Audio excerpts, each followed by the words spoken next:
नमस्कार, मैं आपका मित्र Chandrashekhar Tapi. Be happy, be healthy और बी सक्सेसफुल। जय श्री कृष्ण। जीवन में जो भी ध्येय निश्चित किया है उसे हासिल करने से पहले उसे समझो और फिर उसके अनुसार कार्य करो। आपकी सफलता आपके निर्णय पर निर्भर है। इसे हम एक कहानी के रूप में देखेंगे। एक समय की बात है, एक नगर में बहुत ज्ञानी संत पुरुष रहते थे। उसी नगर में एक विद्यालय था। वहाँ के विद्यार्थी बहुत लगन के साथ पढ़ाई करते थे और प्रतिदिन कुछ नया सीखने की कोशिश में लगे रहते थे। जब विद्यार्थियों को पता चला कि विद्यालय के पास एक ज्ञानी संत पुरुष रहते हैं, तो उन्होंने सोचा कि क्यों न उनके पास जाकर कुछ नया सीखा जाए। सभी विद्यार्थी उनके पास जाते हैं और प्रणाम करते हुए उनसे कहते हैं कि क्या आप हमें जीवन में कुछ बेहतर करने के लिए ज्ञान की बातें बताएंगे। यह सुनकर वह संत पुरुष बहुत खुश हो जाते हैं कि इन विद्यार्थियों की सोच अपने जीवन को लेकर कितनी अच्छी है। विद्यार्थियों ने अपने प्राध्यापक जी के पास जाकर संत पुरुष के बारे में सारी बातें बताई। तो प्राध्यापक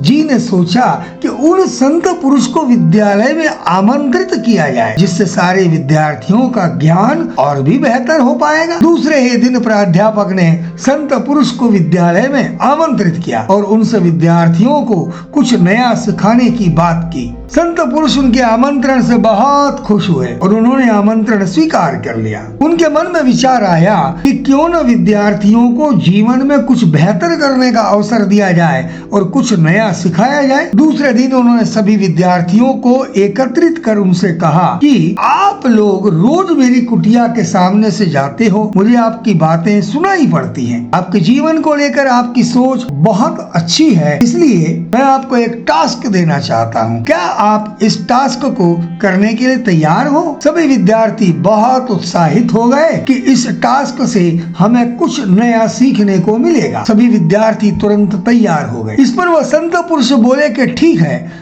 मैं आप सबके लिए एक आयोजन करूंगा। एक दिन संत पुरुष ने विद्यालय के प्राध्यापक की सहायता से एक टास्क आयोजित किया। इस टास्क का विषय था जीवों पर दया एवं प्राणियों की सेवा। जहां आयोजन किया गया था वहां 4 अलग अलग कमरे बने हुए थे और चारों कमरों में उस विषय को लेकर आयोजन था। एक कमरे में चित्रकला से संबंधित कार्य किया जाना था, दूसरे कमरे में लेखन से संबंधित कार्य किया जाना था और तीसरे कमरे में निर्माण से संबंधित कार्य किया जाना था और चौथे कमरे में 2-3 पालतू प्राणी भी थे, थोड़ा बहुत वो जख्मी भी थे। जीवों पर दया एवं प्राणियों की सेवा विषय पर विद्यार्थियों को अपनी अपनी पसंद से, अपनी अपनी रुचि व ज्ञान और समझ से चित्र बनाने थे, निबंध लिखना था, कुछ निर्माण करना था या अन्य कोई कार्य जैसे सेवा करना था। तो संत पुरुष ने सभी से कहा कि ये 4 कमरे हैं, विषय सबका एक ही है, आप स्वतंत्र हैं और यह आपकी चॉइस है कि आपको किस कमरे में जाना है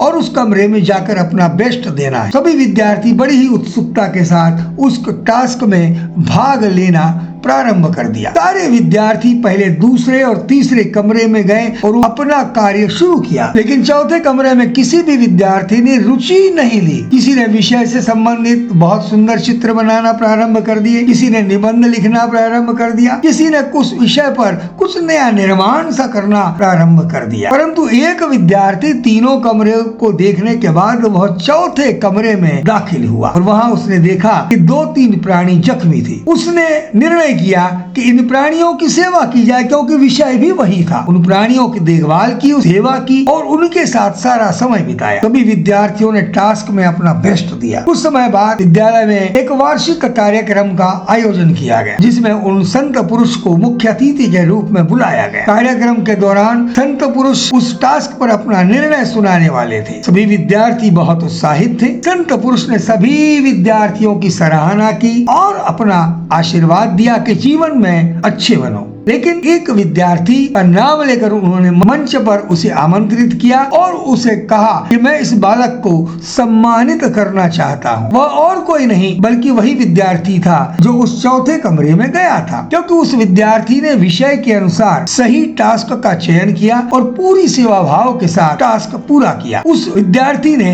वहाँ पर प्राणियों की सेवा की और उसके साथ समय बिताया। सभी विद्यार्थी सोच में पड़ गए और संत पुरुष को पूछने लगे कि ऐसा क्यों। संत सभी को शांत कराते हुए बोले कि मेरे प्यारे विद्यार्थियों, दरअसल मैं जानना चाहता था कि हमारे विद्यार्थियों में कौन सेवा भाव को सबसे बेहतर ढंग से समझता है और अपने टास्क को समझता है। इसीलिए मैंने आयोजन को 4 कमरों में किया था। आप सब में यह सिर्फ अकेला ही एक ऐसा प्रतिभागी था जिसने वहाँ जाकर प्राणियों की सेवा की, प्राणियों के उपचार के संदर्भ में भी कार्य किया। संत पुरुष ने आगे सबको समझाते हुए कहा कि हमें इससे सीखना चाहिए। इस विद्यार्थी ने खुद जाकर उनकी सेवा की। यही तो जीवन जीने की कला है। इंसान को अच्छी अच्छी बातें करने के साथ उन बातों को अपने जीवन में अमल में लाना भी चाहिए। सभी को इस आयोजन से सीख मिली और सभी ने इस आयोजन की तारीफ करी। इस तरह संत ने सभी विद्यार्थियों को और वहाँ पर मौजूद सभी लोगों को जीवन जीने की कला भी सिखाई। इस कहानी से हम सीख सकते हैं कि जीवन में जो टास्क हो उसे समझकर उसके अनुसार कार्य करना चाहिए। लक्ष्य तय किया है तो उसे पूरा करके दिखाओ। सफलता हासिल करना है तो मेहनत भी आपको ही करना होगी। श्री कृष्ण कहते हैं कि आपकी सफलता आपके निर्णय पर निर्भर है। निर्णय सही लीजिए और सफलता हासिल कीजिए। शुभकामनाओं के सहित आपका मित्र चंद्रशेखर तापी। एक रिक्वेस्ट है, यदि आपको ये मोटिवेशनल कहानी अच्छी लगी तो लाइक करें, कमेंट करें और शेयर करें अपने मित्रों के साथ। और रिक्वेस्ट है कि मेरा चैनल आप सब्सक्राइब करें। B happy, be healthy, be successful. Thank you very much. प्रणाम, नमस्कार।